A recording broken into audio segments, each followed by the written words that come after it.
Todo claro. No, se me baja el zipper. La curva está inventada. Cómete esa. Bueno, ¿De qué? vamos a hablar brevemente ¿cómo se llama? De lo que pueda venir en el examen. O sea, empezamos viendo primero el desarrollo de las etapas procesales. ¿Cuáles son las etapas procesales? ¿Verdad? Vimos que hay una etapa preparatoria, una etapa intermedia, el debate, las impugnaciones y finalmente la ejecución. Seguidamente de eso, hablamos de las diligencias que son previas a una audiencia de primera aclaración. Y hablamos de los actos introductorios, que está la denuncia, la querella, la prevención policial y el conocimiento de oficio. Partiendo de esta noticia, No, ¿cómo que si es que quieren voy vamos a a compartir decir una pantalla, lo vamos otra? haciendo con pizarra para que sea un poco más dinámico. Ay, no.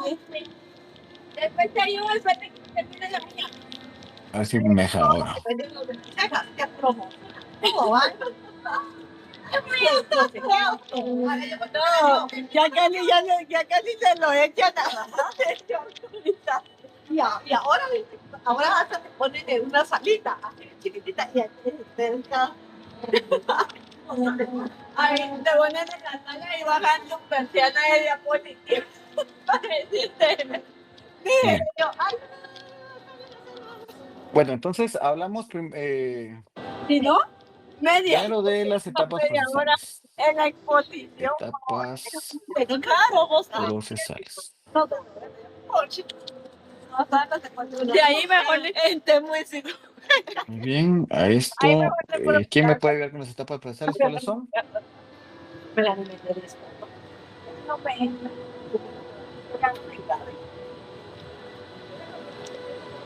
Etapa preparatoria, Preparatoria, muy bien. intermedia, Intermedia, muy bien.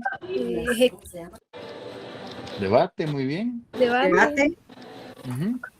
impugnación, Impugnaciones, ajá. Y la ejecución. ejecución. Yo voy a hacer Entonces, la etapa preparatoria, hablamos que para que surgir de este punto en una etapa preparatoria debe haber la existencia de un hecho punible.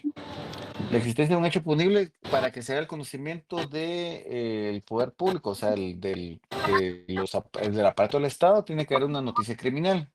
¿Y cuál es la manera de iniciar un proceso penal? Entonces, mediante la noticia criminal. ¿Y cuáles pueden ser esas? A ver, recuerden. Denuncia, querella, Denuncia, prevención policial, denuncia, ajá. ¿Qué más? Querella, Querella, ajá. prevención Prevención policial. Prevención policial, ajá. y conocimiento de oficio. Conocimiento de oficio. ¿Verdad? Bueno. La denuncia, ¿quién la puede presentar? Cualquier persona, Cualquier persona. No solo el sindicado, ahora cualquier persona. La querella, ¿quién la puede presentar? el agraviado, Solo el agraviado. Tenemos dos tipos de querellantes. En el proceso común tenemos al querellante adhesivo y en los procedimientos que son de instancia particular tenemos al querellante exclusivo. le hubiera dicho. Esto es como conocimiento porque no en este curso no vamos a ver los procedimientos de instancia particular. Vemos procesos de instancia pública y de instancia pública depende de instancia particular, pero de instancia particular pues no están dentro de nuestro peso. Gracias, muy Y amable. la prevención policial, ¿quién es el que la presenta? la Policía Nacional Civil, Muy bien, la Policía Nacional Civil. ¿Cuándo la presenta la Policía Nacional Civil? Oye, vas a Cuando tiene comprar, no voy a conocimiento de un hecho que reviste las características de la posible comisión de un hecho punible, es decir, la posible comisión de un delito. Entonces, la policía aquí es cuando aprende a una persona y pues presenta lo pone a disposición del juez, o en algunos casos cuando la policía llega a un escenario criminal y le hace saber al Ministerio Público, por ejemplo, un cadáver con apariencia o síntomas de violencia, que fue su muerte violenta, le hace saber al Ministerio Público, y el Ministerio Público se persona, pero es mediante la prevención policial que inicia el conocimiento para el Ministerio Público, porque no es una denuncia, no es que una persona X haya presentado la denuncia, sino le llaman al 110, de Policía Nacional Civil, 110, comparece Policía Nacional Civil a un escenario criminal y se dan cuenta que hay una persona fallecida, entonces llama al Ministerio Público para que procese el escenario criminal. Y el conocimiento de oficio, que es un juez el que se percata de unos hechos que revisan las características de un hecho punible diferente al que está juzgando. Entonces certifica eso para que inicie una investigación. ¿Sí? ¿Alguna duda con los actos introductorios? Eso se llama actos introductorios, ¿vieron? Actos introductorios. Dick, yo tengo una pregunta. Bien. Cuando habla del conocimiento de oficio, tenía entendido yo que era el Ministerio Mi Público. mamá ya tiene No eran dinero, los ¿no? jueces. No, es que, mira, pues, No, porque bueno, es para mí. el conocimiento de oficio no conlleva una denuncia. Por ejemplo, el Ministerio Público está investigando, tiene escuchas telefónicas y está investigando extorsión. No, Y en la porque extorsión dice que van a matar a una persona. Entonces es un conocimiento de oficio, Ah, pero mejor. ¿cómo lo pone de conocimiento? Porque no hay una denuncia presentada. Mire, me quieren matar, si ni la misma Sí, persona sabe mami. que lo van a matar, por ejemplo. Hay una interceptación No, de esa llamadas mi mamá sí telefónicas y confunde. Juan le dice a Pedro que van a matar a Luis. Luis no sabe que lo van a matar. Entonces el Ministerio Público se da cuenta y comienza a accionar y solicita al juez control jurisdiccional de Mamá, ¿dónde está? esa parte en particular, y le dicen Mamá. que protege la vida de Luis y ya no lo matan.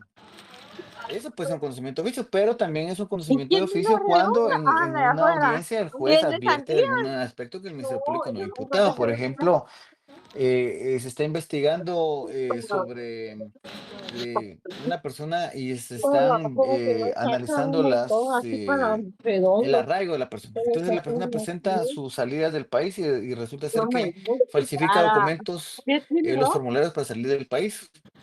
No los firma la persona, los firma otra persona. Entonces ahí hay un conocimiento de oficio que ese hecho revisa las características de dicho punible. que ¿Por qué? necesito para mis Bueno, ahora pasajes. es electrónico, antes era de manera firmada, pero por ejemplo, si alguien firma un documento y ese No, documento no revisa las características eso es algo. de veracidad, No, se certifica para que me no. digan si es mentira o no. Es muy común, por ejemplo, en las Para audiencias mis pasajes de mis ahorros que que me quedan solo ya, creo que me comparecen quedan los sindicados y presentan como mis justificación certificados pasajes de médicos. Y hay febrero y algunos marzo. certificados médicos que se miran que no son muy originales, Mi ¿verdad? mamá me gasté todo. Entonces, pues se oficia primero para preguntarle al médico y Según el lo que médico lo... le responde que él no firmó ese certificado. Entonces ahí se certifica para que el Ministerio Público siga la investigación por Ay, la estoy- falsificación de ese documento. No sé si entienden el punto. Mira, pues, para que lo veamos de manera más fácil. Independientemente si el conocimiento de oficio lo tiene el Ministerio Público o lo tiene el juez, el conocimiento de oficio hay un proceso principal, y en el análisis del proceso principal deviene el conocimiento de algún delito. Entonces, como el mismo juez no puede seguir juzgando el mismo delito, ordena que se certifique lo conducente. Estoy comiendo live. Certifique lo conducente para que se investigue ese delito nuevo que está conociendo en ese momento. Entonces, sí tiene razón, pero no solo es el Ministerio Público, también es el juez quien puede determinar la posible comisión de un hecho punible. A lo que quiero llegar es de que el juez no establece que hay un delito, ordena que se investigue. O sea, que yo diga, investiga a una persona, no estoy diciendo que lo haya cometido, estoy diciendo que el Ministerio Público pues agote las vías necesarias y las diligencias necesarias para determinar si existe la comisión de un hecho punible o no. Y si existe la comisión de un hecho punible, iniciar otro proceso en contra de esa persona por la comisión del delito que se está conociendo en ese momento, que pues revista las características, pero no es un delito, ¿verdad? No sé si le quedó claro, compañera. Marjorie. Sí, Lick, muchas gracias.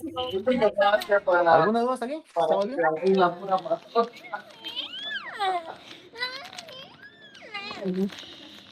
Está todo claro. Bueno. Está loca la Bueno, entonces, ahora me vas a golpear el hombro. Que vos pesas. No soy yo. Vamos a hacer. No. Yo le digo a la hora que veamos no me hagan otra tipo que situación. me va a Bueno, entonces lastimar el acá, hombro. Dice partiendo que de pon tu codo conmigo porque voy el a ser yo la que voy a conocimiento, estar sufriendo. acá en la denuncia una persona presenta la denuncia, Vos lo cual significa tenerte que hasta como ese Nora, momento el Ministerio Público va a ¿no? iniciar con las indagaciones para determinar si cometió o no Sí, cometió eso un es hecho lo que me punible la pues persona no, denunciada. ¿no? Ay, sí, eso Igualmente no en la es querella, acá. en la prevención policial es donde Todavía no tengo nos surgen acá. los inconvenientes, digamos, porque recordemos que hay plazos No, fatales, ¿verdad? mira, Y dentro de esos tengo plazos es desde no el por momento de la poquito comisión de un hecho punible para llevarlo para, ¿cómo se llama? o de la aprehensión por esa comisión de hecho punible. Cuando es una aprehensión policial, tienen 6 horas. ¿Quién? Policía Nacional Civil. ¿Para qué? Para poner a disposición del órgano jurisdiccional al sindicado. Y el órgano jurisdiccional tiene dentro de este plazo unas 24 horas para hacerle saber el motivo de su aprehensión y en la medida de lo posible resolverle su situación jurídica. Expresábamos en clases anteriores que no siempre se dan esta situación de que Mira, la aquí no persona hay le mucha sea resuelta su diferencia. situación jurídica en las 24 horas.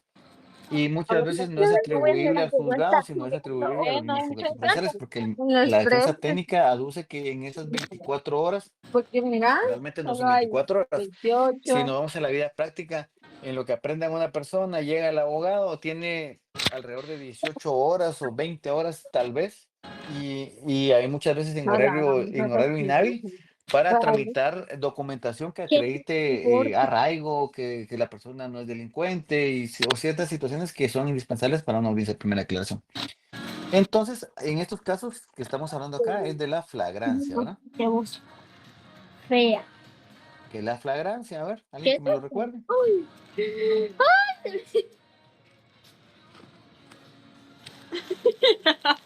Ay, aquí tenía un sticker que hubo soy yo.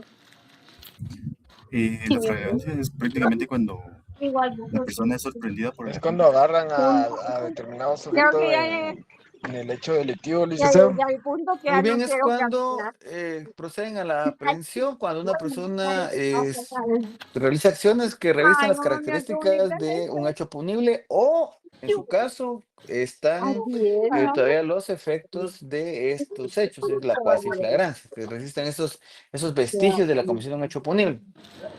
Es decir, la flagrancia, ¿No? ver y gracia, el Ay, policía mira, va para el cuarto pasando de la y M la con persona le tiene la pistola en la almohaditas bonitas. cabeza a otra persona y le está quitando sus pertenencias. Ya me La cuasiflagrancia es que mira, aquí no me pongo. la persona Me pongo.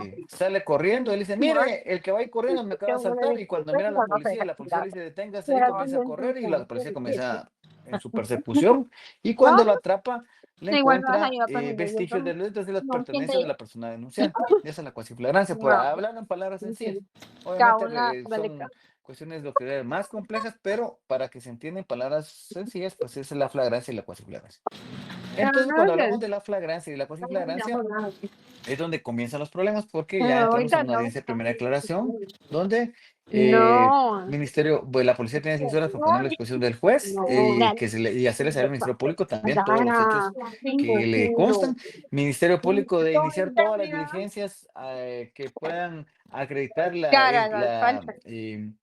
que realmente el sindicato cometió estos hechos y la comisión de este hecho y la posible participación del sindicato en ello. ya sabes que te vas a Entonces regalar ya tu empezamos cumpleaños. con la audiencia de primera declaración. Chao. Esto es hablando de cuando existe Un flagrancia. álbum de Cuando no existe stickers. flagrancia, que es la denuncia, pues ahí es más complejo porque ahí es donde ya llevamos las audiencias unilaterales, ¿verdad? Unilaterales. ¿Qué hablamos de las audiencias unilaterales?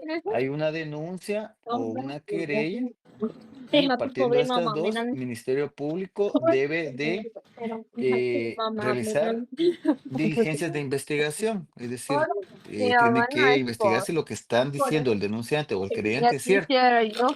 Entonces dijimos que primero se pide el control jurisdiccional. ¿Y para qué era el control jurisdiccional, compañeros? ¿Alguien que me recuerde?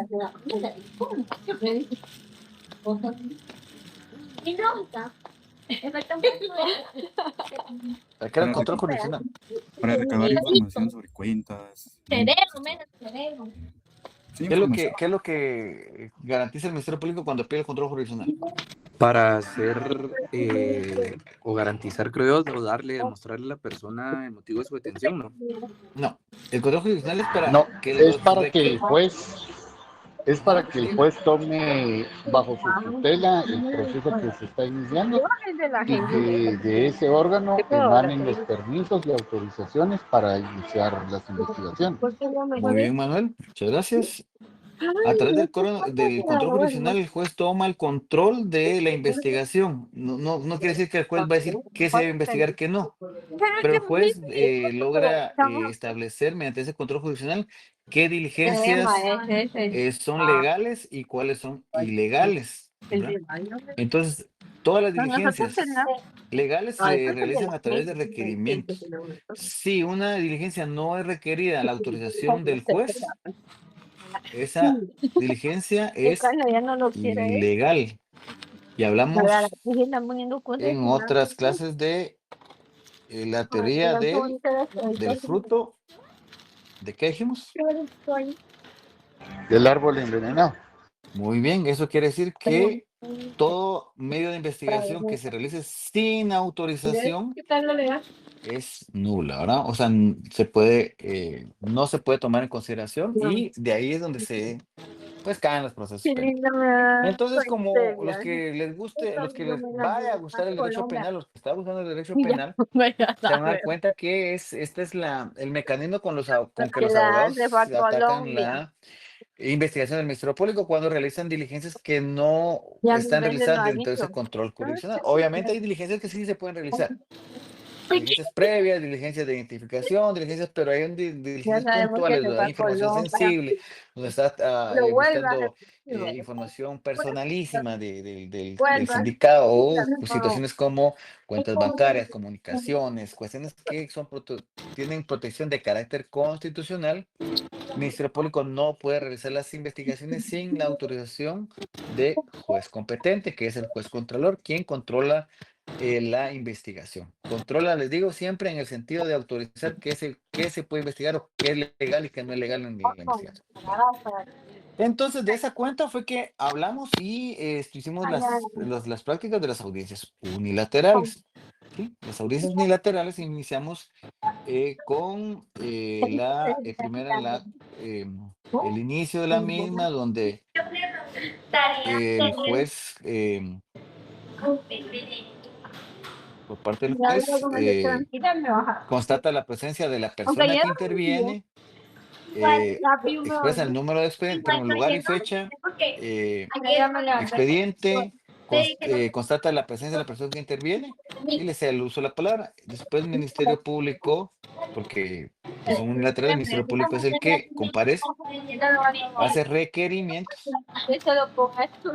y después el juez autoriza o no autoriza. Esa es la resolución. Y esta resolución se autoriza, se autoriza el requerimiento de información, se le da un plazo, se le apercibe que caso incumplimiento comete el delito de desobediencia y que le remita la información en tantos días hábiles al Ministerio Público para que el Ministerio Público, después de tener la información, procesarla, haga los requerimientos que en derecho corresponde. Después de esto, regularmente el Ministerio Público, cuando ya ha acumulado la información que requiere, tiene otra audiencia unilateral donde en el mismo sentido el juez No, yo siempre estoy comprando las cosas. No, me da interviene. Hoy día, todo te lo vas a hacer. cede la palabra al MP. El MP expone sobre la necesidad de citación a primera declaración o que el juez la orden de aprehensión y el juez siempre resuelve. ¿Qué resuelve? Con lugar o sin lugar la petición. ¿Para qué va a hacer esto? Para citar a una persona a primera declaración. hasta ahí, o sea, Ustedes después de fenomenales que que por nada tienen nació la noticia criminal que puede ser la denuncia o la querella o el conocimiento de oficio, el de oficio, el Ministerio Público solicita audiencia unilateral, se lleva acá la audiencia unilateral, se requiere información, se recopila la información, después de recopilar la información, vuelven atrás con el juez para citar a una persona a primera declaración y ya el juez decide si es viable citar a una persona a primera declaración o no. O sea, Ay, gracias. caso contrario, no. Una persona a primera clase. No, hasta este momento. Todo claro, fuerte y claro. Sí, licenciado. Entonces, ese es en el supuesto de la denuncia a la querella. En el supuesto de la prevención policial, bueno, o en el supuesto que una persona ya haya sido citada o se haya girado la orden de aprehensión, entonces la persona es aprehendida y a partir de ahí volvemos a contar las 6 horas, después las 24 horas y ya inicia la audiencia de primera declaración. La audiencia de primera declaración, pues constata presencia, lo mismo, indica día y hora, inicio, lugar, las personas que comparecen. Posteriormente eso le hace saber los principales derechos que le asisten al sindicado.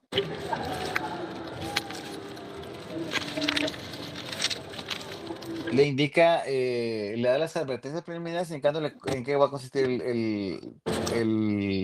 audiencia, la diligencia que se va a realizar, que es la audiencia de primera declaración. Indica que puede declarar, puede abstenerse de hacerlo, le requiere información personal y después de eso le dice que ponga mucha atención, que en este momento iniciará el Ministerio Público a intimarle los hechos que se le atribuyen. Intimar es decir, usted qué fue lo que hizo, cuándo lo hizo y cómo lo hizo. El Ministerio Público le indica, por usted, señor fulano de tal, el día tal y tal, en tal y tal dirección, hizo esto y esto y esto. Hechos que esta fiscalía le da la calificación jurídica profesional del delito de robo. Y para sustentar eso se cuenta con los siguientes medios de convicción: A, B, C y D. Hace la enumeración de los medios de convicción y pues ya ahí termina su intervención y dice: es todo, señor juez, ¿verdad? Esto lo hace el MP. Entonces, en este momento fue que les he dicho que se le pregunta al sindicado si declara o no declara. Si declara, le puede dar intervención a que inicie el interrogatorio. Si no declara, continúa la audiencia. ¿En qué continúa la audiencia? Ya corresponde entonces al Ministerio Público expresar sobre la posibilidad de ligarlo a proceso o no. Y corresponde entonces después al querellante esa oportunidad y después a la defensa técnica y después ya le deja, como diríamos, a los que nos gusta el deporte, ya rebotando la pelota en el juez para que el juez decida. ¿Qué va a decidir el juez, compañeros? Si se liga a proceso o no, licenciado. Si es Si falta se de liga a mérito proceso o o no. de procesamiento. Ok, exactamente lo mismo, compañero. Muchas gracias. Si se liga a proceso, es un, como usted dijo, compañera Dania, auto de procesamiento. Si no se liga a proceso, es una falta de mérito. ¿Sí? Si dictan la falta de mérito, hasta que llegó el proceso, les explicaba en la clase anterior que aún en la falta de mérito se pueden dictar medidas de coerción. Pero pues son en hechos muy particulares. Cuando se emite un auto de procesamiento, entonces hay que entrar a discutir el otro aspecto. ¿Cuál era? El plazo razonable para la investigación. No, muy bien. Es las medidas de coerción. Medidas de coerción. Las medidas de coerción pueden ser de dos tipos. La privativa de libertad. ¿Cómo se llama la privativa de libertad? Prisión preventiva. Muy bien, gracias, Mary. Prisión preventiva. Y las medidas sustitutivas, ¿cuáles pueden ser? Son 7. Arresto domiciliario en su propio domicilio o residencia, sin vigilancia alguna, prohibición de la obligación de presentarse a firmar el libro de control de medidas, la prohibición de salir del país en autorización judicial, la prohibición de acercarse con personas, están en el artículo 164 y una caución económica. Entonces, estas son las dos tipos de medidas de coerción, la prisión preventiva y las medidas sustitutivas. ¿Cuándo se dicta medidas sustitutivas, la prisión preventiva? Bueno, ¿cuándo se dictan las medidas sustitutivas? Primero, cuando el artículo 264 no tiene prohibición y cuando se logran despejar o se logran eliminar los peligros procesales, que es el peligro de fuga y el peligro de obstaculización. ¿Cuándo se dicta la prisión preventiva? La última ratio. Primero, que el artículo 264 tenga prohibición expresa para darle medida sustitutiva. Ahí ya no se discute nada. Si dice no podrá darse, no podrá darse. Y segundo es cuando no desvanece ni el peligro de fuga ni el peligro de obstaculización. ¿Verdad? No desvanece el peligro de fuga, peligro de...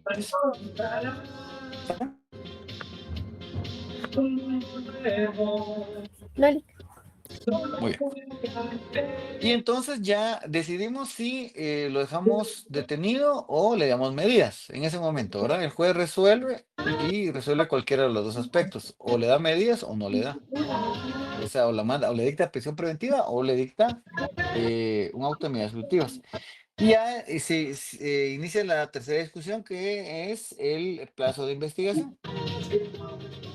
El plazo de investigación, ya dijimos que va a depender la discusión si la persona está con prisión preventiva o con medidas sustitutivas. Si está con prisión preventiva, el máximo van a ser de 3 meses. De 3 meses. Y si está con medidas sustitutivas, el plazo máximo va a ser de 6 meses. Muy bien. Ustedes ya están padeciendo, todos ustedes. Ojalá hagan unas buenas tareas, porque el examen ya vi que va a ser pan comido para ustedes. Bueno, entonces,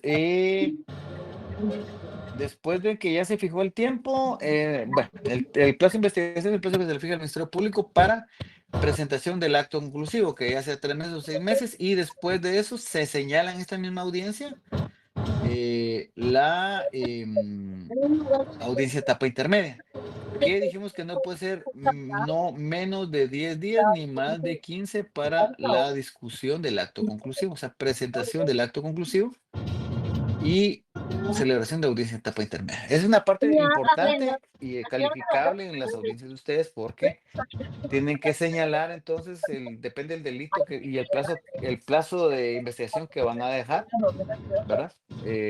Van a señalar ustedes un plazo de investigación que, si lo dejan detenido o no lo dejan detenido, va a depender si son 3 meses, son 6 meses, y dependiendo de eso, si se señala día o sea, como el plazo máximo son 3 meses, pero no tiene que necesariamente ser 3 meses, puede ser 2 meses, un mes y medio. Es ya discrecional esto, porque no existe ninguna norma que señale expresamente cuál debe ser el plazo que se debe fijar, ¿verdad? Entonces, eso dependiendo de la argumentación que le haga el Ministerio Público al juez de cuáles son las diligencias que tienen pendientes por realizar. Ya se señala entonces la día y hora de entrega del acto conclusivo, y después de eso la celebración de audiencia etapa intermedia, que no es menos de 10 ni más de 15. ¿Sí? ¿Dudas?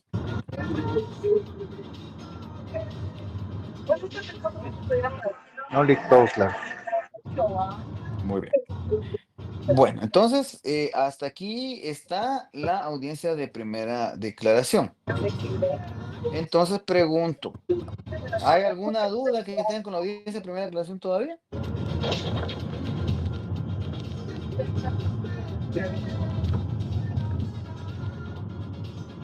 ¿No? ¿Todo claro?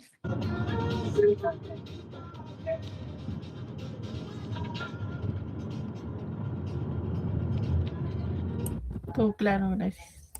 Muy bien. Entonces, lo último que hablamos que es que va a ser objeto de evaluación es las incidencias que se pueden dar entre la audiencia de primera aclaración y esa audiencia de etapa intermedia.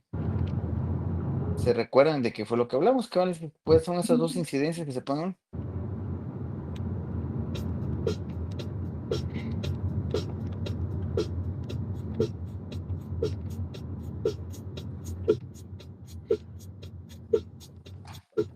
¿No se recuerdan? Dijimos que entre la audiencia el final de la audiencia de primera aclaración y la audiencia de etapa intermedia, se pueden, como abogados o también como Ministerio Público, suscitar dos cosas. Primero, la reforma de qué? La avenida Reforma no era, ¿verdad ustedes? No, La reforma reforma de agraria tampoco era. La reforma reforma de del auto. del auto de procesamiento. ¿Cuál es la finalidad de la reforma del auto de procesamiento? Poder, ¿cómo se llama? Reformar el delito y las medidas sustitutivas. Muy bien. No, el auto de procesamiento solo es, como dijo el compañero, reformar el tipo penal. Pues no el tipo penal, sino es el autoprocesamiento, y el autoprocesamiento incluye por qué tipo penal fue ligada la persona a proceso penal.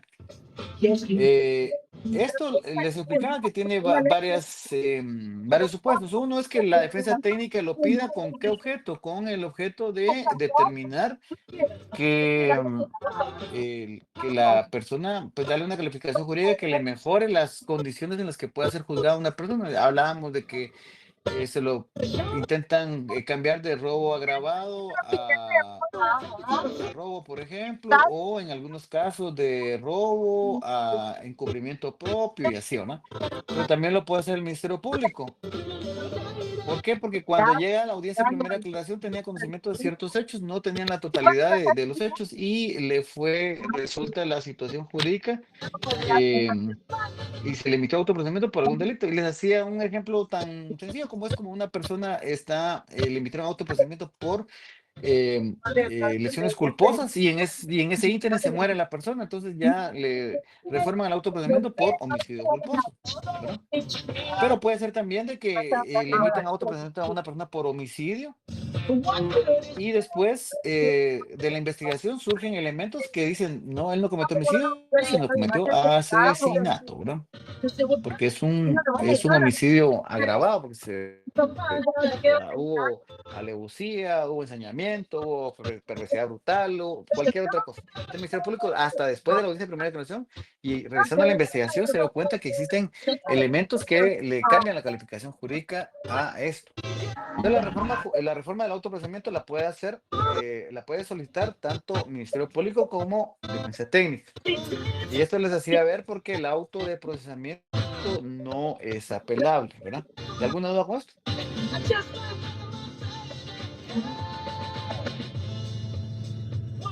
¿No? ¿Todo claro? Muy bien. Bueno, entonces la audiencia de reforma al autoprocesamiento en la misma manera. El juez indica día, hora, lugar y número de expediente, constata la presencia de las partes procesales, indica el objeto de la audiencia, le cede el uso de la palabra a quien requiere la audiencia. La parte esta expone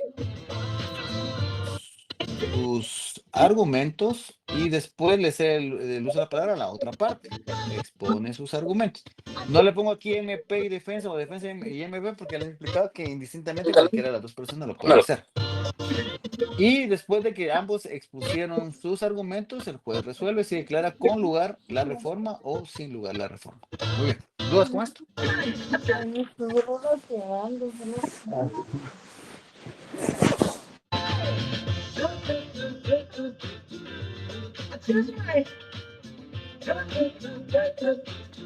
Sí, buenas tardes. Bien. Se da mucho, bueno, yo sé que no hay que dejarse llevar por las noticias, pero se da mucho en las noticias que informan, por ejemplo, de un hecho y al par de días se informa de la reforma de tipo penal, ¿verdad? Por ejemplo, el caso del señor o del abogado que atropelló a un motociclista, lo prensó entre dos carros. Que lo habían iniciado inicialmente por homicidio, no, por lesiones culposas. Exacto, pero después el muchacho perdió la pierna. Ajá. ¿Verdad? Le tuvieron que amputar la pierna. En el momento no, pero con el pasar de los días, el muchacho perdió la pierna. Entonces, cabal, el Ministerio Público solicitó la reforma del autoprocesamiento. La reforma, porque le habían dado medida de prisión, medida de arresto domiciliario, y al reformarla, entonces tuvo que regresar a prisión preventiva. Ahí hagamos una pausa ahí, ¿verdad? Porque yo me he escuchado la noticia, usted no le puedo hablar enteramente de cómo están las incidencias del proceso, porque lo desconozco en su totalidad, o sea, no he estado en una audiencia y es muy temerario uno hablar de una audiencia que uno no ha estado, ¿verdad? Pero, digamos, mi percepción, ¿verdad? O de lo que he leído en redes y otras situaciones. Una situación es, digamos, que a él le emitieron autoprocesamiento por lesiones culposas porque el muchacho pues, había resultado herido. Pero igual, en unas lesiones culposas, si la persona pierde la pierna, si son culposas, no hay necesidad de modificarle el autoprocesamiento. No sé si me explico.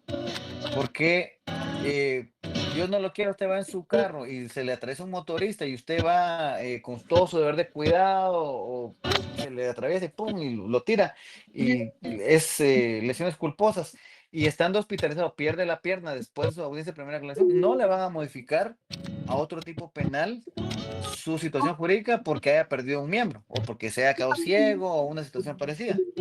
Acá le modificaron o hicieron una reforma del autoprocesamiento porque después de la audiencia de primera, bueno, yo creo que ahí fue una sala, si no estoy mal, quien apelaron, o sea, presentaron un amparo, no estoy muy seguro, no sé.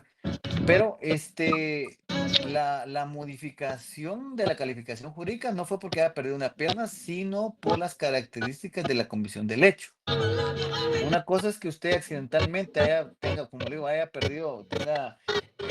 la falta de libre cuidado, que es la imprudencia, impericia o negligencia.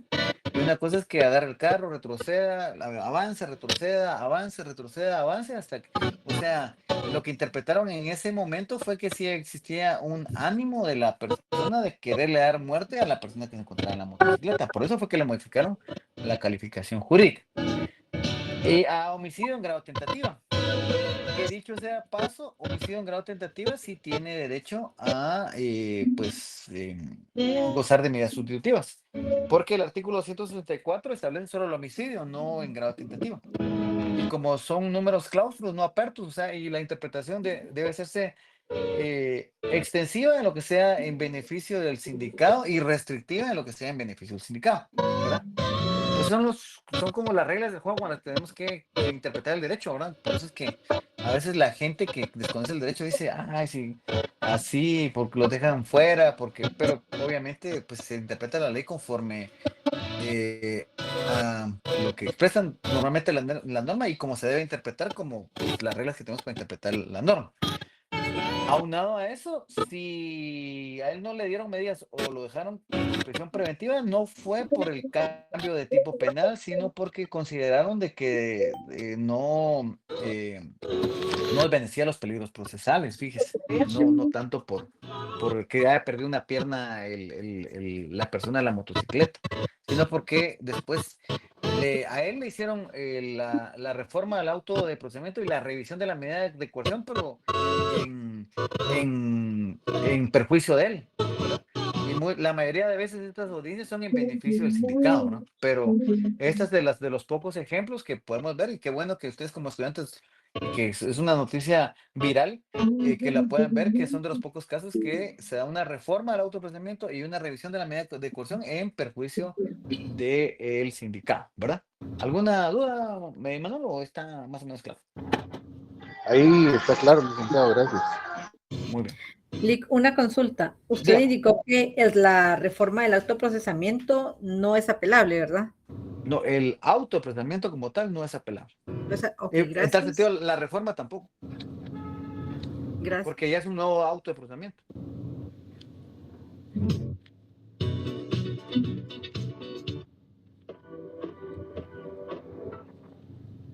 ¿Aló? Dania, ¿me escucha? Se perdió la... ¿Me Sí, Lick, escuchan todos? gracias. Ah, Sí, gracias. Sí, Lick, aquí lo ok. escuchamos.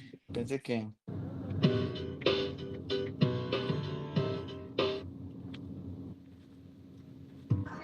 El IC solo la reforma sería del tipo penal entonces. Solo el tipo penal. Ujú. Solo el tipo penal.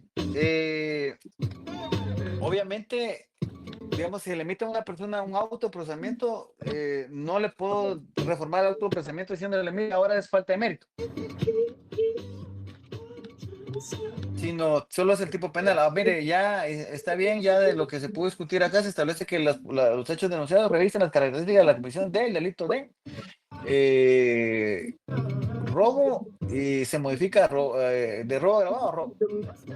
Por lo contrario, por ejemplo, si dice, mire, pues, me quitó y no portaba arma, y después, por ejemplo, el Ministerio Público pide cámaras y cuando le dan las cámaras vean que la persona portaba un arma de fuego, ya le modifican a robo agravado, ¿verdad?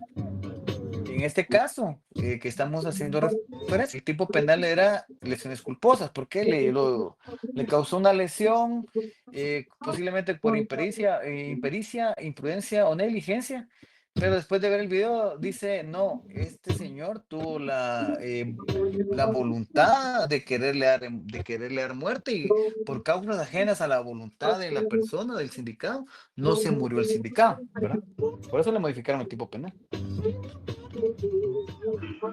Fíjese que yo supe de un caso de una persona que mató a una mujer, ¿verdad? A una señora. Pero después investigando resultó de que ellos eran familiares. Entonces, en un principio el Ministerio Público había presentado el tipo penal como homicidio calificado, pero después lo reformaron para femicidio, que era más grave, ¿verdad? Ah, por homicidio culposo tal vez, o homicidio No, sencillo, homicidio genérico. No, femicidio porque resultó de que ellos eran familiares. Es que no, es que usted dijo homicidio calificado, pero no existe homicidio calificado, entonces digo homicidio culposo, Homicidio culposo de haber sido. Pues, va. Yo también en el juzgado tuvimos un proceso donde una persona viene y atropella a dos que iban en una moto. Entonces lo llevan a torre de tribunales y en turno le dan la calificación jurídica de homicidio culposo. La persona pues iba en su sano juicio, no iba en estado de ebriedad, no se huyó, etc. Mató a las dos personas que iban en la motocicleta, ¿verdad? Le dan su arresto domiciliario y resulta ser que después de la investigación la persona de sexo femenino que iba en la motocicleta era su esposa y la persona que iba de sexo masculino en la motocicleta era el nuevo conviviente de la esposa. Entonces hubo una modificación a la calificación jurídica, ¿no? Ya creo que le cambiaron a homicidio o una situación. No, pues no era tanto por el parentesco, sino vino ayer, digamos, la tesis del Ministerio Público es que los habían vestido con el carro, no por accidente, sino por voluntad, porque había reconocido que la esposa iba con el nuevo conviviente, ¿verdad? Obviamente son situaciones que deben ser demostradas en juicio, y en juicio va a ser muy discutible que sepa, digamos, como que pueda distinguir quién era la esposa, si llevaba casco puesto o solo porque iba sentada en una moto, si tenía conocimiento que esa moto era la del nuevo conviviente de la esposa, todas esas situaciones, ¿verdad? No solo por el parentesco, sino pues denotaba que posiblemente existía una voluntad del sindicado de darle muerte a la persona y no negligencia, impericia o imprudencia, ¿verdad? Claro que también de los propios hechos se pueden establecer algunos aspectos. Es como lo del video, o sea, si vemos un video del accidente que usted hizo mención, pues obviamente ahí no se mira que haya existido negligencia, impericia o imprudencia. O sea, yo a priori digo, ahí no hubo negligencia ni impericia, sino ahí hubo un ánimo de no sé si de matarlo, pero hay que tener en consideración que alguien que tiene un carro y embiste una moto, es posiblemente uno tiene el conocimiento que sí lo puede matar, ¿verdad? Pero pues es propiamente no por el parentesco, sino por las acciones que se logran establecer.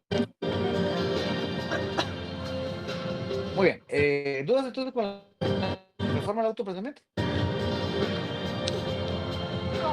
¿No? Lick, yo tengo una pregunta. Es que yo tenía entendido que cuando se reforma pues, el hecho delictivo, solo era para un delito menos grave, por ejemplo, de una violación, perdón, de un asesinato, Ajá. que cuando usted se refería a lo de la reforma de un hecho delictivo, yo tenía entendido que era, por ejemplo, a un delito menos grave, digamos, pasar de un asesinato a un homicidio, pero ahorita está mencionando de que se puede pasar de un delito menos grave a un delito grave, eso sí. Es que depende quién pida la reforma. Si la reforma la pide la defensa técnica, definitivamente la defensa técnica no va a pedir de un delito grave a un menos grave.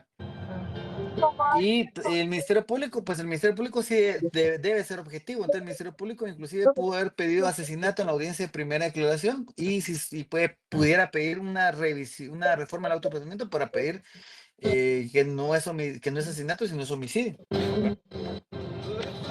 Entonces, no necesariamente desde un menos grave a un grave. Eso no, pues en el artículo 320 no lo establece así. La reforma se podrá hacer inclusive de oficio. Inclusive el juez, si después se percata que se pudo haber desatendido algunas situaciones, puede modificar, reformar el tipo penal. Se me había olvidado. Pero como le digo, no es una situación que tenga que ser de más a menos, puede ser de menos a más, ¿no? Gracias. Muchas gracias. Bueno, ¿algo más? Con la duda de la reforma del autoprocedimiento, todo claro. Y que en ese caso, el de las motos, usted decía que después resultó que había sido la esposa con el nuevo conviviente. Como defensa técnica, yo podría haber expuesto un estado emotivo en ese momento, que fuera un atenuante o no. Fíjese que inclusive lo podría pedir como si hubiese sido al contrario, ¿no? Que se va por homicidio genérico. Puede invocar un homicidio cometido en estado de emoción violenta como defensa técnica. ¿Por qué? Porque, digamos, puede decir, mire, mi patrocinado desconocía que su conviviente tenía un nuevo conviviente. Mi patrocinado se enojó tanto porque él venía de trabajar a altas horas de la noche, porque la exigencia económica que le hacía la persona fallecida para manutención de los hijos era alta. Y ella no laboraba porque decía que cuidaba a los niños y entonces él tenía que trabajar hasta horas extras para poder le dar la pensión que ella le requería. Y resulta ser que él se molestó tanto porque vio que ella venía con su conviviente en estado de ebriedad y de una fiesta, por ejemplo, ¿no? Entonces, y obviamente el estado de emoción violenta no solo que usted me lo diga, pues debe ser mediante un análisis, un dictamen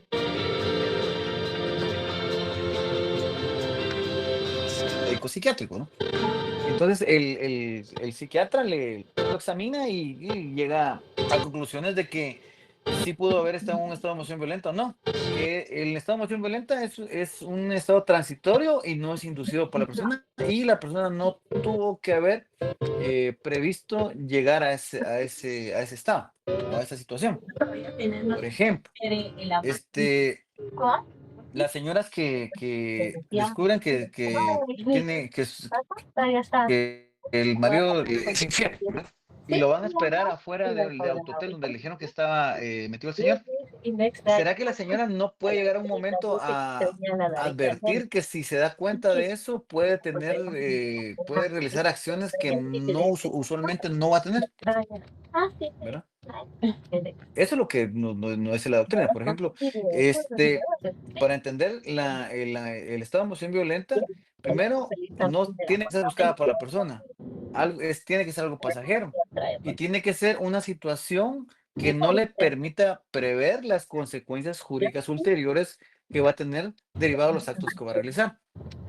Entonces, es bien complicado. Yo me recuerdo que tuve una situación en un proceso donde había una persona le da muerte a otra persona en un palenque, ¿verdad?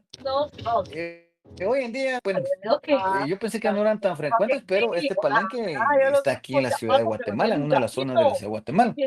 Están dos personas jugando gallos, como le llaman, y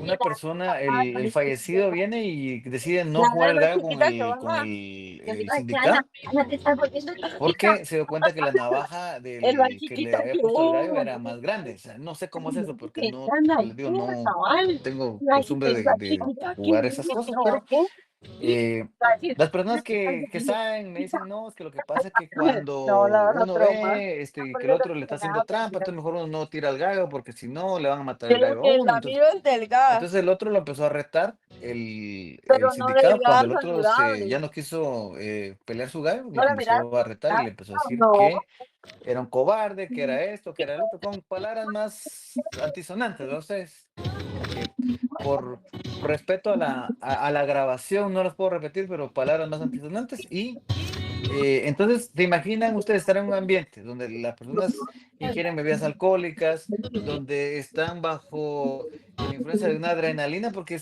entiendo yo que si es algo que le gusta a las personas, pues están bajo una adrenalina. El que le gusta jugar fútbol y le apasiona el juego, está corriendo y saltando y quiere ganar, ¿verdad? Igual a las personas que les gusta ir a pelear gallos, no solo a ver si nos llevan sus propios gallos, están bajo esa influencia de adrenalina, y esta persona seguramente estaba con esa influencia de adrenalina y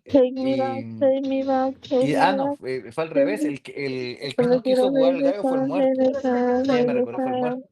Entonces le comienza a decir al otro que era un cobarde, que no sé qué, que si no tenía valor, y entonces le empezó a decir que a tu madre esto, que a tu hija esto, que no sé qué. Entonces sacó la pistola y le da un tiro y lo mató.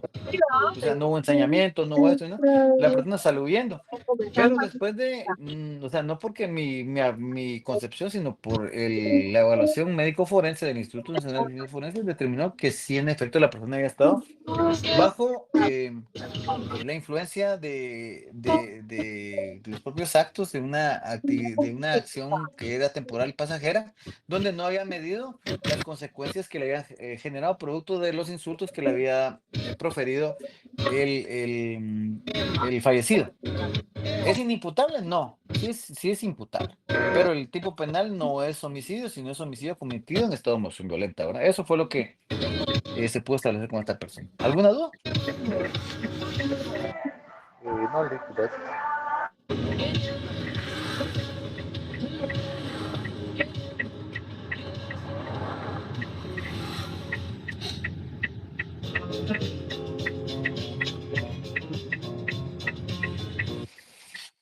Muy bien, entonces lo último es la revisión de la medida de coerción. En la revisión de la medida de coerción, después de que han cambiado primero las circunstancias primitivas con las que se emitió o que se dictaron las medidas de coerción, se logra realizar esta situación. Entonces, en la revisión de las medidas de coerción, vamos a verificar primero si cambiaron o no cambiaron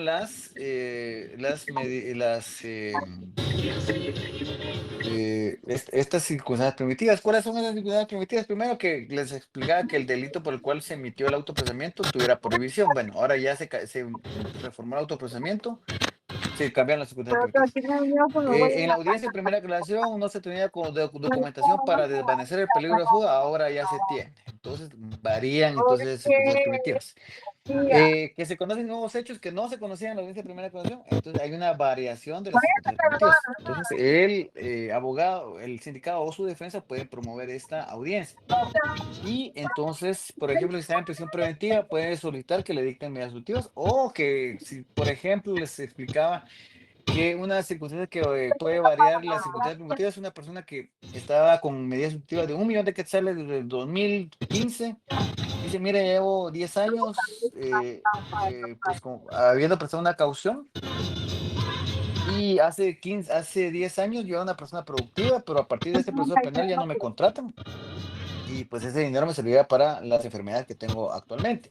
Acredita qué enfermedades tiene actualmente y pide una rebaja. Entonces pide una rebaja de 1.000.000 a 25.000 y se establece que en efecto pues ya la caución no es la función de la caución es para garantizar la presencia del sindicato, no es una garantía de presencia, no es una imposición de una pena. Entonces se le disminuye la pena, no como la protección de él a 25.000, sino a 500.000 y ya la otra parte se hace la devolución. Esa es un ejemplo de una revisión de la medida de coerción también.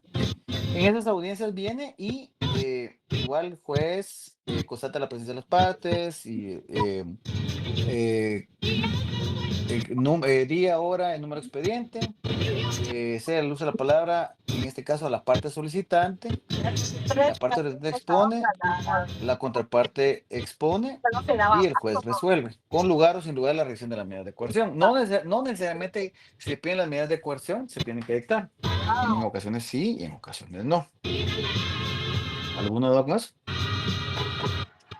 Lick, hace un tiempo yo escuché que estaba Otto Pérez y le habían dado una medida de coerción económica de 5 millones, pero él alegaba de que le habían quitado las cuentas, le habían quitado propiedades y llevaba no sé cuánto tiempo sin trabajar, obviamente, porque estaba detenido.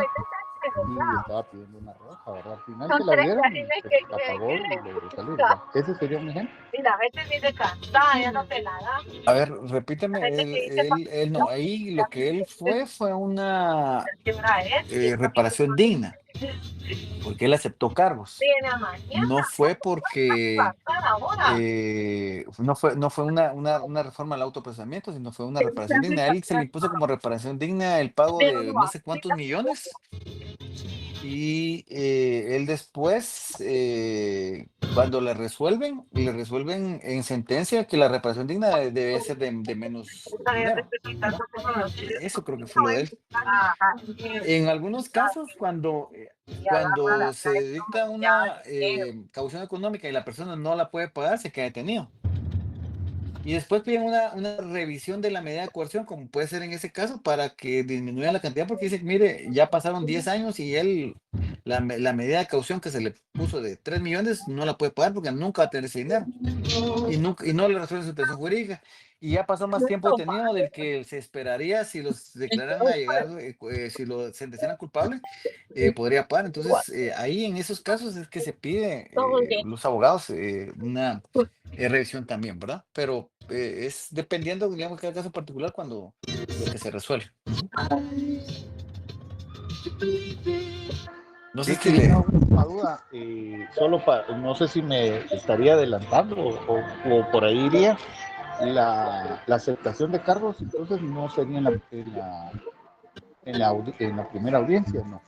Bien, la aceptación de cargos es la primera audiencia.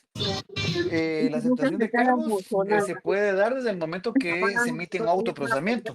Es decir, hasta obviamente lo vamos a ver más adelante, pero la aceptación de cargos, una vez se emite el autoprocesamiento, la defensa técnica levanta la mano, señor juez, solicito, después de haber instruido a mi patrocinado, que él desea aceptar cargos. Entonces, inclusive, le pueden dar una libertad caucionada y según la ley de aceptación de cargos, dice que se debe de suspender la audiencia por lo menos una hora. Después de eso ya pues entrar a discutir la aceptación de cargos. Obviamente la mayoría de órganos jurisdiccionales no tienen espacio en la agenda para suspenderla una hora y esperar que en una hora se termine, sino bueno, entonces mire, lo vamos a dejar con libertad libertad simple o juratoria. Y usted comparece a que discutamos ya la aceptación de cargos. Entonces, la persona sale y pues, empieza a discutir la aceptación de cargos. Que hay varios aspectos en la aceptación de cargos. Tiene que haber como haya agraviado, tiene que haber reparación digna, tiene que existir también la devolución de los frutos cuando fuese el caso. Y pues estas circunstancias que a final de cuentas es una justicia de manera más reparadora. Les digo esto, yo bueno, son intimidades trabajando uno en juzgados de paz de pueblo, ¿verdad? Nosotros teníamos un auxiliar de mantenimiento Entonces, el auxiliar de mantenimiento era auxiliar de mantenimiento y guardián, o sea, conserje y guardián. Entonces, el señor entendía, él o sea, no era estudiante de derecho, no era él, lo que hacía en el día era pasar la escoba y el trapeador y limpiar el juzgado, y en las noches lo que hacía era cuidar el juzgado. Pero él cuando le tocaban la puerta en la noche, le decía, mire, como en el pueblo no saben quién es el juez, ¿no? Eso lo miraban así más o menos vestido, le decían, señor juez, fíjese que yo le llevé mi radio a arreglar al señor allá y no me lo quiere devolver. ¿Dónde vos? Va, venite, vamos. Y él con el gafete puesto le iba a tocar la puerta y le decía, mira, vos le quitas el radio del sí, va, dámelo pues. Y le agarraba el radio y se lo daba. Ya está. O sea, cualquiera podría creer que eso es justo, pero era legal, seguramente, ¿no? Porque ahí, inclusive si la persona que le fue a quitar el radio con lujo de fuerza lo hubiese denunciado, o sea, el señor se va detenido, pues, porque él no puede hacer esas cosas, ¿no? Posiblemente era una justicia retributiva e inmediata, pero no es legal, porque yo, digamos, bajo ese parámetro puedo llegar a decir cualquier tipo de mentiras a un juzgado y la persona que me atiende puede hacerme caso inmediatamente sin investigar, sin indagar, sin hacer nada. Y seguramente pues se cometen muchas injusticias bajo esos parámetros. Por eso que nuestros procesos son lentos, son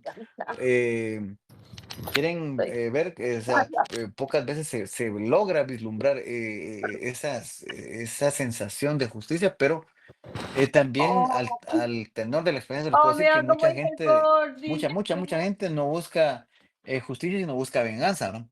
Y tampoco el Estado es un órgano pues, que aplica la venganza, ¿no? No sé si le salió su duda. ¿Cuál es la amigo.